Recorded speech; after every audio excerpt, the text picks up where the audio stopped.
계속해서 우리는 바하사 왕의 이야기를 듣게 됩니다. 바하사 왕 그리고 그의 아들인 엘라죠. 엘라라는 두 왕의 이야기인데요.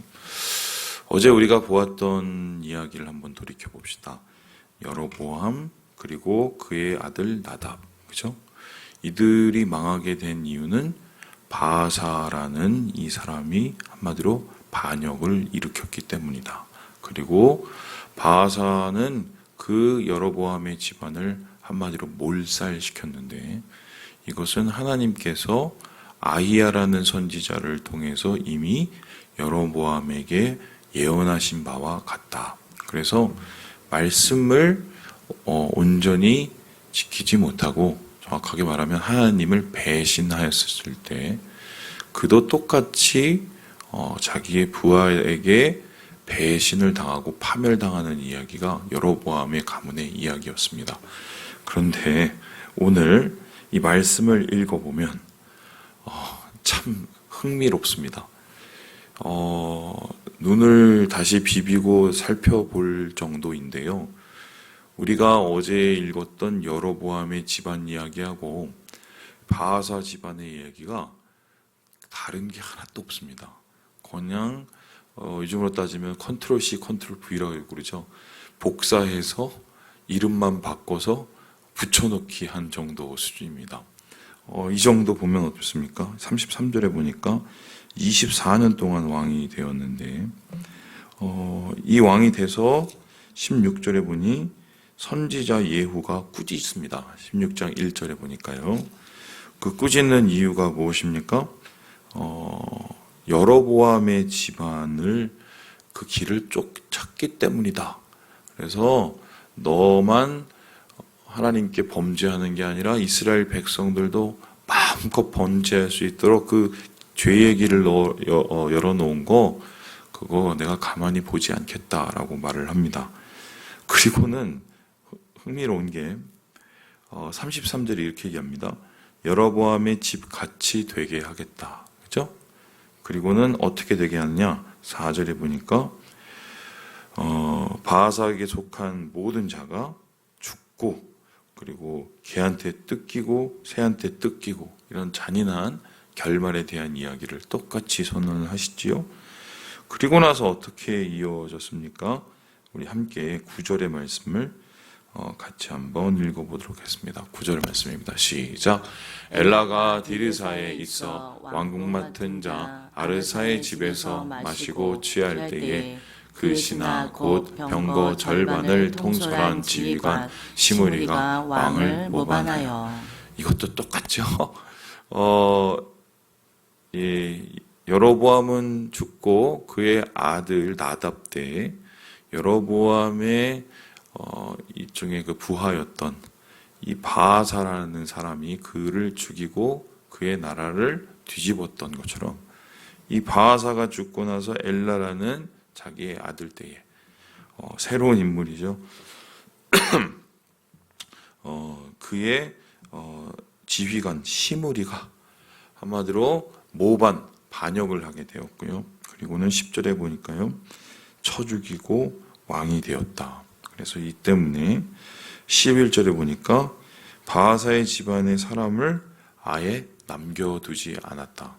똑같습니다. 똑같아요. 어떻게 이렇게 똑같을 수 있을까요?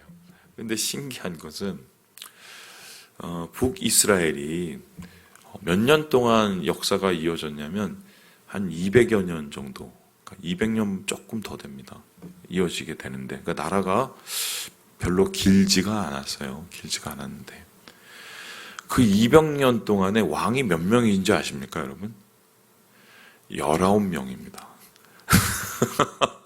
그런데 그 19명 중에 제대로 다스리지도 못하고 암살돼서 죽은 사람이 몇 명인지 아십니까? 8명이에요. 그럼 나라가 정말 엉망진창이었다는 것을 보게 되죠. 이게 아프리카 역사를 보면 얼마나 재밌냐면, 나라가 계속적으로 쿠데타.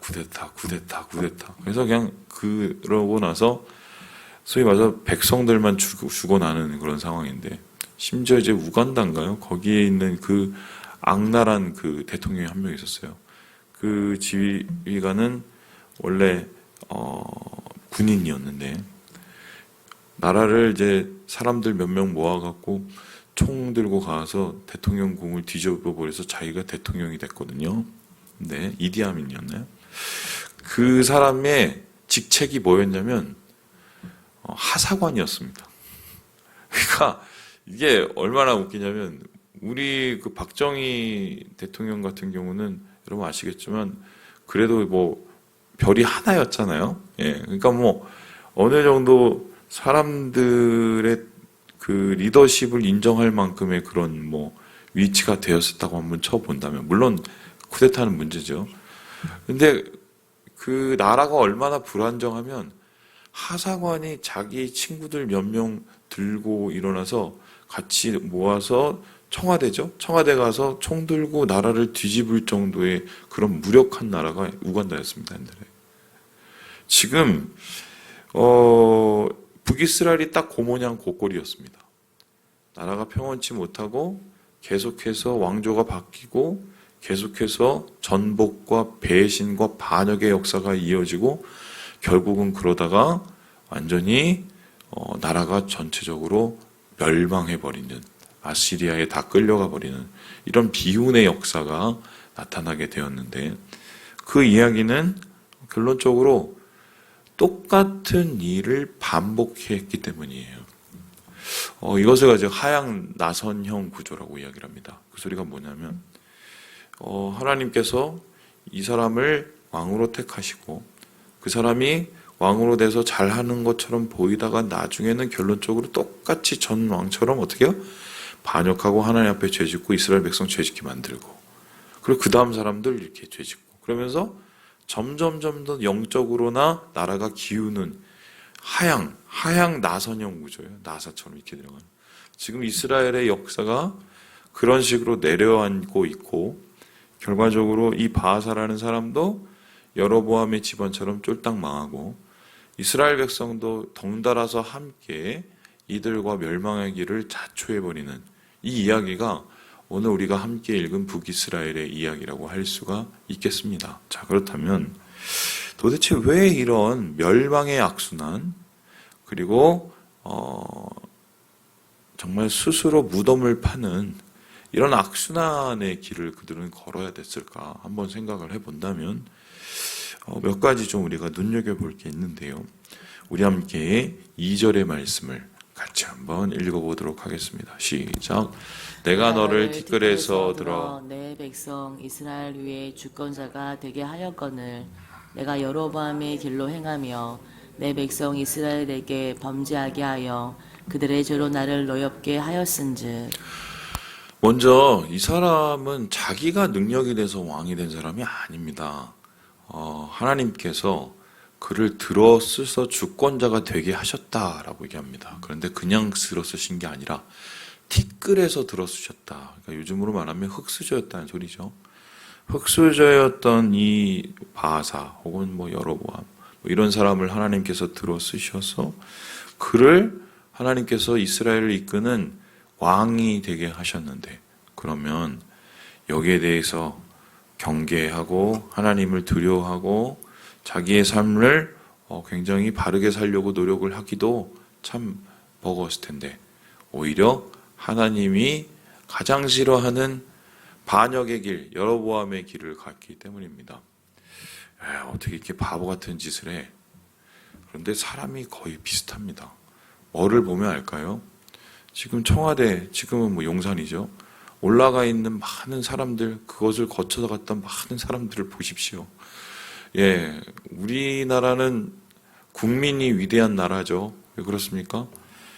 대통령은 청와대, 용산, 뭐 이번에 용산 가신 분은 어떻게 될지 모르겠지만 청와대 갔다가 꼭 나중에 다 어디 갑니까?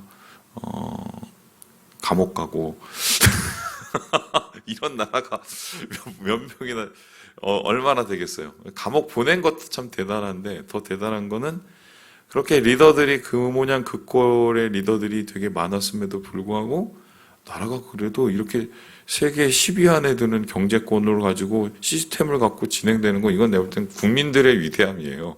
사실. 그런데 왜 그런 일들이 반복되는지를 한번 보세요. 그 권력을 쫓기 위해서 모든 것을 다 쏟고, 그래서 자기의 적을 쳐버리고, 그리고 적을 쳐버린 것에서 끝나지 않고 결국 자기의 몸뚱아리까지 쳐버리죠. 똑같습니다.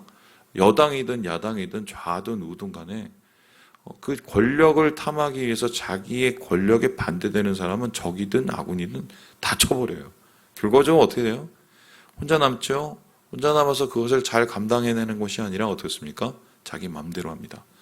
그리고 자기 마음대로 죄짓죠. 그 자기의 인생에서 이게 뭐 영원할 것 같이 얘기하지 않습니까? 결국 그렇게 된 인생의 끝은 똑같이 다 감옥이었어요. 감옥. 제가 예전에 그 역사 무슨 뭐 다큐 같은 그런 거, 예, 그걸 보는데 그 얘기를 듣고 참 재밌었습니다.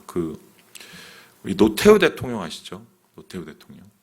노태우 대통령이 대통령이 된 비화 뭐 이렇게 해갖고 그걸 이제 KBS에서 제가 봤는데 왜 그 전두환 전 대통령이죠. 돌아가신 분이죠.